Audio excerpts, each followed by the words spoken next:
ಈ ವಿಡಿಯೋದಲ್ಲಿ ನೀವು ಗೂಗಲ್ ಪೇ ಅಕೌಂಟನ್ನು ಹೊಸದಾಗಿ ಯಾವ ರೀತಿ ಕ್ರಿಯೇಟ್ ಮಾಡಬೇಕು, ಕ್ರಿಯೇಟ್ ಮಾಡಿದ ನಂತರ ಬ್ಯಾಂಕನ್ನು ಯಾವ ರೀತಿ ಲಿಂಕ್ ಮಾಡಬೇಕು, ಹೇಗೆ ಟ್ರಾನ್ಸಾಕ್ಷನ್ ಮಾಡಬೇಕು, ಮತ್ತು ಕ್ರಿಯೇಟ್ ಮಾಡಿದ ತಕ್ಷಣ ನಿಮಗೆ ₹100 ಕ್ಯಾಶ್ ಬ್ಯಾಕ್ ಬರಬೇಕು ಅಂದರೆ ಏನು ಮಾಡಬೇಕು ಅನ್ನೋದನ್ನು ನಾನು ನಿಮಗೆ ತಿಳಿಸ್ಕೊಡ್ತೀನಿ.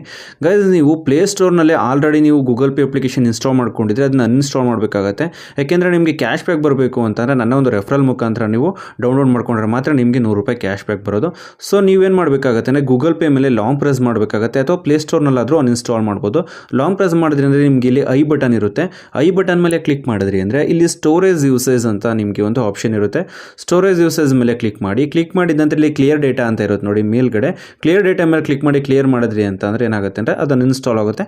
ಅಥವಾ ಪ್ಲೇಸ್ಟೋರ್ಗೆ ಹೋಗಿಬಿಟ್ಟು ಸರ್ಚ್ ಬಟನ್ ಮೇಲೆ ಕ್ಲಿಕ್ ಮಾಡಿ ಗೂಗಲ್ ಪೇ GOOGLEPAY ಅಂತ ಟೈಪ್ ಮಾಡಿಬಿಟ್ಟು ಸರ್ಚ್ ಮಾಡಿದ್ರೆ ಸಿಗುತ್ತೆ. ಈ ಅಪ್ಲಿಕೇಶನ್ ಓಪನ್ ಮಾಡಿಬಿಟ್ಟು ಇಲ್ಲಿ ಅನ್ಇನ್ಸ್ಟಾಲ್ ಅಂತ ಇರುತ್ತೆ ನೋಡಿ, ಅನ್ಇನ್ಸ್ಟಾಲ್ ಮೇಲೆ ಕ್ಲಿಕ್ ಮಾಡಿ. ಈ ಅಪ್ಲಿಕೇಶನ್ ಅನ್ಇನ್ಸ್ಟಾಲ್ ಮಾಡಿ. ಇಲ್ಲಿ ನೀವು ಡೌನ್ಲೋಡ್ ಮಾಡ್ಕೊಳ್ಳೋದಕ್ಕೆ ಹೋಗ್ಬೇಡಿ, ಅಪ್ಡೇಟ್ ಮಾಡಿದ್ರೂ ಕೂಡ ನಿಮಗೆ ಕ್ಯಾಶ್ ಬ್ಯಾಕ್ ಬರೋದಿಲ್ಲ.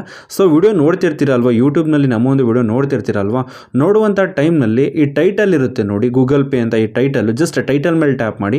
ಟೈಟಲ್ ಮೇಲೆ ಟ್ಯಾಪ್ ಮಾಡಿದ್ರಿ ಅಂದರೆ Google Pay app link ₹200 cash back ಅಂತ ಇರುತ್ತೆ. ಈ ಒಂದು ಲಿಂಕ್ ಮುಖಾಂತರ ನೀವು ಈ ಒಂದು ಗೂಗಲ್ ಪೇ ಅಕೌಂಟನ್ನು ಕ್ರಿಯೇಟ್ ಮಾಡಿದ್ರಿ ಅಂತಂದರೆ ನಿಮಗೆ ₹100 ಕೂಡ ಕ್ಯಾಶ್ ಬ್ಯಾಕ್ ಬರುತ್ತೆ. ಮತ್ತು ನೀವು ಈಸಿಯಾಗಿ ಬ್ಯಾಂಕ್ ಅಕೌಂಟನ್ನು ಆ್ಯಡ್ ಮಾಡ್ಬೋದು. ಲಿಂಕ್ ಮೇಲೆ ಟ್ಯಾಪ್ ಮಾಡಿದ್ರಿಂದ ರಿಡೈರೆಕ್ಟಾಗಿ ಪ್ಲೇಸ್ಟೋರ್ ಓಪನ್ ಆಗುತ್ತೆ. ಇಲ್ಲಿ ಅಪ್ಡೇಟ್ ಅಂತ ಕೇಳುತ್ತೆ, ಅಪ್ಡೇಟ್ ಮೇಲೆ ಕ್ಲಿಕ್ ಮಾಡಿ. ಅಥವಾ ಇನ್ಸ್ಟಾಲ್ ಅಂತ ಕೇಳಿದ್ರು ಅಂದರೆ ಇನ್ಸ್ಟಾಲ್ ಮೇಲೆ ಕ್ಲಿಕ್ ಮಾಡ್ಕೊಳ್ಳಿ. ಓಕೆನಾ? ಇದು ಅಪ್ಲಿಕೇಶನ್ ಇನ್ಸ್ಟಾಲ್ ಆಗೋವರೆಗೂ ವೆಯ್ಟ್ ಮಾಡಬೇಕಾಗುತ್ತೆ. ಇನ್ಸ್ಟಾಲ್ ಕಂಪ್ಲೀಟ್ ಆಗಿದ ನಂತರ ನೆಕ್ಸ್ಟ್ ಇಲ್ಲಿ ಓಪನ್ ಅಂತ ಇರುತ್ತೆ, ಓಪನ್ ಮೇಲೆ ಕ್ಲಿಕ್ ಮಾಡಿ. ಕ್ಲಿಕ್ ಮಾಡಿದ ನಂತರ ಬ್ಯಾಂಕಿಗೆ ಲಿಂಕ್ ಆಗಿರುವಂಥ ನಂಬರ್ ಮತ್ತು ನಿಮ್ಮ ಒಂದು ಮೊಬೈಲ್ನಲ್ಲಿರುವಂಥ ನಂಬರ್ ಎರಡೂ ಕೂಡ ಒಂದೇ ಆಗಿರಬೇಕಾಗುತ್ತೆ.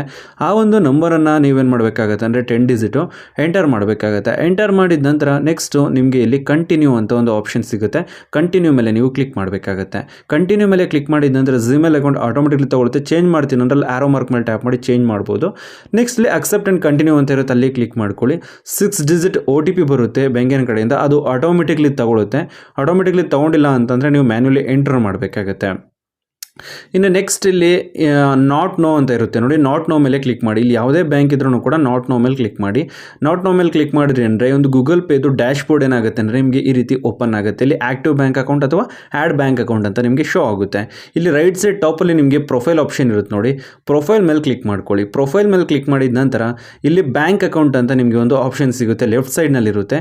ಈ ಒಂದು ಬ್ಯಾಂಕ್ ಅಕೌಂಟ್ ಮೇಲೆ ಕ್ಲಿಕ್ ಮಾಡಿ. ಕ್ಲಿಕ್ ಮಾಡಿದ ನಂತರ ನೆಕ್ಸ್ಟ್ ನಿಮಗೆ ಆ್ಯಡ್ ಬ್ಯಾಂಕ್ ಅಕೌಂಟ್ ಅಂತ ನಿಮಗೆ ಒಂದು ಆಪ್ಷನ್ ಇರುತ್ತೆ. ಈ ಒಂದು ಆ್ಯಡ್ ಬ್ಯಾಂಕ್ ಅಕೌಂಟ್ ಅಂತ ಇರುತ್ತಲ್ಲ, ಇಲ್ಲಿ ನೀವು ಕ್ಲಿಕ್ ಮಾಡಬೇಕಾಗುತ್ತೆ. ಇಲ್ಲಿ ಕ್ಲಿಕ್ ಮಾಡಿದ ನಂತರ ಇನ್ನು ನೆಕ್ಸ್ಟ್ ಇಲ್ಲಿ ಸ್ಕ್ರಾಲ್ ಮಾಡ್ಕೊಬೇಕಾಗತ್ತೆ. ನಿಮ್ಮ ಒಂದು ಮೊಬೈಲ್ ನಂಬರ್ಗೆ ಲಿಂಕ್ ಆಗಿರುವಂಥ ಬ್ಯಾಂಕ್ ಯಾವುದಿರುತ್ತೋ ಅದನ್ನು ಸ್ಕ್ರಾಲ್ ಮಾಡ್ಕೊಂಡು ಹುಡ್ಕೊಳ್ಳಿ. ಅಥವಾ ಸರ್ಚ್ ಮಾಡ್ತೀನಿ ಅಂದರೆ ಸರ್ಚ್ ಬ್ಯಾಂಕ್ಸ್ ಅಂತ ಇರುತ್ತೆ ನೋಡಿ ಟಾಪಲ್ಲಿ, ಅಲ್ಲಿ ಕ್ಲಿಕ್ ಮಾಡ್ಕೊಳ್ಳಿ. ನಿಮ್ಮ ಒಂದು ಬ್ಯಾಂಕ್ ಯಾವುದಿರುತ್ತೋ ಆ ಒಂದು ಬ್ಯಾಂಕನ್ನು ನೀವು ನೇಮನ್ನು ಎಂಟರ್ ಮಾಡಿಬಿಟ್ಟು ನೆಕ್ಸ್ಟ್ ಇಲ್ಲಿ ಟೈಪ್ ಮಾಡಿಬಿಟ್ಟು ಸರ್ಚ್ ಮೇಲೆ ಕ್ಲಿಕ್ ಮಾಡಿದ್ರಿ ಅಂತ ನಿಮಗೆ ಸ್ಟಾರ್ಟಿಂಗಲ್ಲಿ ಸಿಗುತ್ತೆ. ಸೆಲೆಕ್ಟ್ ಮಾಡ್ಕೊಳ್ಳಿ. ನೆಕ್ಸ್ಟ್ ಇಲ್ಲಿ ಕಂಟಿನ್ಯೂ ಅಂತ ಕೇಳುತ್ತೆ. ಕಂಟಿನ್ಯೂ ಮೇಲೆ ಕ್ಲಿಕ್ ಮಾಡಿದ್ರಿ ಅಂದರೆ ಸಿಮ್ 1 ಸಿಮ್ 2 ಇತ್ತು ಅಂತ ಅಂದರೆ ಸಿಮ್ 1 ಸಿಮ್ 2 ಅಂತ ನೀವು ಸೆಲೆಕ್ಟ್ ಮಾಡಿ. ಸೆಲೆಕ್ಟ್ ಮಾಡಿದಂದರೆ ಮೆಸೇಜ್ ಸೆಂಡ್ ಆಗೋದಕ್ಕೆ ಆಪ್ಷನ್ ಕೇಳುತ್ತೆ, ಸೆಂಡ್ ಮೇಲೆ ಕ್ಲಿಕ್ ಮಾಡ್ಕೊಳ್ಳಿ. ಸೆಂಡ್ ಆಗಿಲ್ಲ ಅಂತ ಅಂದರೆ ರೀಚಾರ್ಜ್ ಇಲ್ಲ ಅಂತ ಅರ್ಥ. ರೀಚಾರ್ಜ್ ಮಾಡಿಸ್ಕೊಳ್ಳಿ ಅಂದರೆ ನಿಮ್ಮ ಒಂದು ಮಂತ್ಲಿ ಪ್ಯಾಕೇಜ್ ಏನು ರೀಚಾರ್ಜ್ ಮಾಡ್ಕೊಂಡಿರ್ತೀರೋ ಆ ರೀಚಾರ್ಜ್ ಇತ್ತು ಅಂದರೆ ಸೆಂಡ್ ಆಗುತ್ತೆ. ಸೆಂಡ್ ಆಗ್ತಿಲ್ಲ ಅಂದರೆ ಆ ಒಂದು ರೀಸನ್ಗೆ ಸೆಂಡ್ ಆಗಲ್ಲ. ಓಕೆನಾ? ಇನ್ನು ನೆಕ್ಸ್ಟು ನಿಮಗೆ ಇಲ್ಲಿ ಬ್ಯಾಂಕ್ ಆ್ಯಡ್ ಆಗಿರೋದು ನಿಮ್ಗೆ ಏನಾಗುತ್ತೆ ಅಂದರೆ ಪಾಪಪ್ ಬರುತ್ತೆ.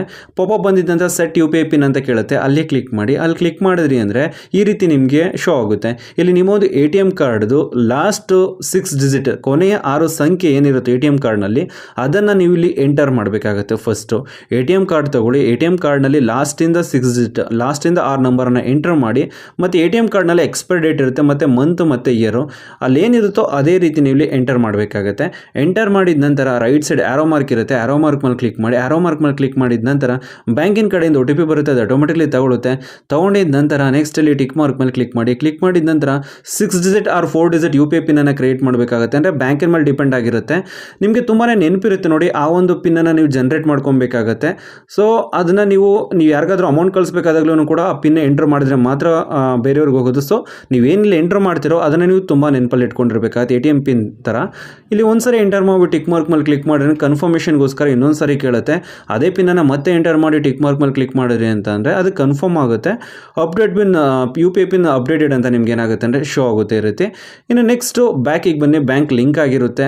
ನೀವು ಒಂದು ಟ್ರಾನ್ಸಾಕ್ಷನ್ ಮಾಡಿದ ತಕ್ಷಣ ನಿಮಗೆ 100 ರೂಪಾಯಿ ಕ್ಯಾಶ್ ಬ್ಯಾಕ್ ಬರುತ್ತೆ. ಸೊ ಟಾಪಲ್ಲಿ ನಿಮಗೆ ಸರ್ಚ್ ಬಾರ್ ಇರುತ್ತೆ ನೋಡಿ, ಇಲ್ಲಿ ಕ್ಲಿಕ್ ಮಾಡ್ಕೊಳ್ಳಿ.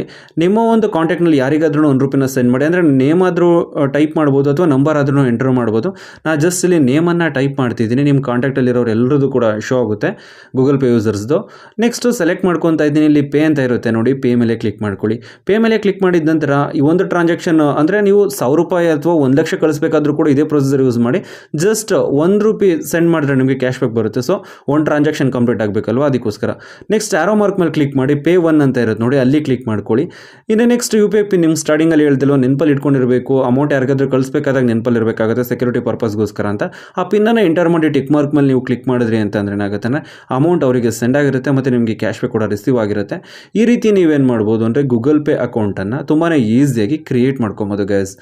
ನಾನಿವಾಗ ನಿಮಗೆ ತಿಳಿಸ್ಕೊಡಿ ಸಿಂಪಲ್ ಟ್ರಿಕ್. ಏನಾದರೂ ನಿಮಗೆ ಇಷ್ಟ ಆಯ್ತು ಅಂದರೆ ಪ್ಲೀಸ್ ಲೈಕ್ ಮಾಡಿ, ಶೇರ್ ಮಾಡಿ ಮತ್ತು ಸಬ್ಸ್ಕ್ರೈಬ್ ಮಾಡಿ. Thank you for watching.